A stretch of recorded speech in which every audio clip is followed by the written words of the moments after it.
Okay, we've got the crazy hair, we've got the paint clothes on, I got my primer ready, and I have taken all the doors and the door fronts off. So this is a cabinet that came pre-finished. I have never painted over a factory finish cabinet before. However, I know it's possible. I have painted IKEA furniture before using this primer, and I have just seen one of my very favorite DIY accounts. I will tag her here. She just painted her entire kitchen with this method. So I feel pretty good about it. I feel good about it. This is the primer. I use Zinsser primer for everything, but specifically for something that is like laminate, factory finish like this is a great primer to use to give you really good durability. I'm going to be spraying this whole thing when I paint, but because this is a shellac base, it's just so hard to clean out of a sprayer. I'm just gonna paint it on by hand today. So that's the goal for today.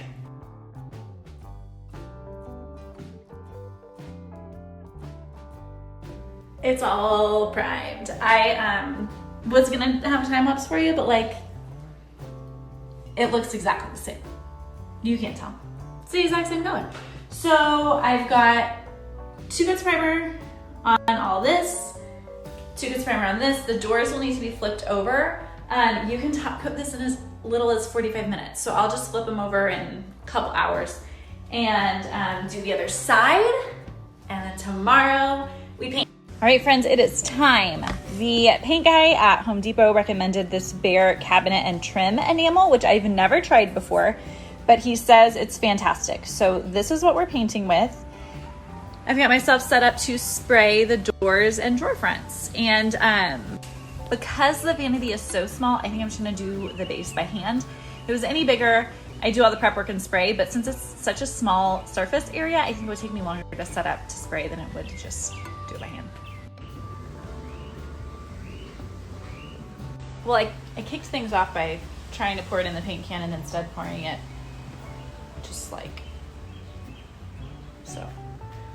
Off to a real good start.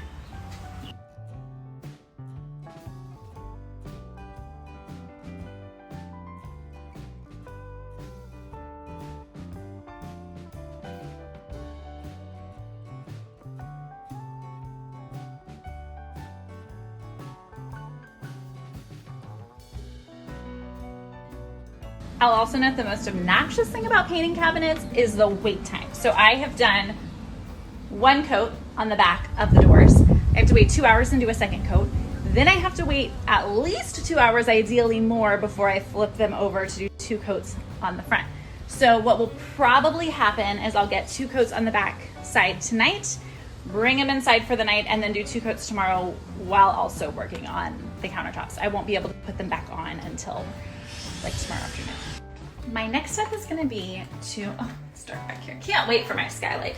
My next step is gonna be to add some trim to the base of these cabinets. Let me show you what others did.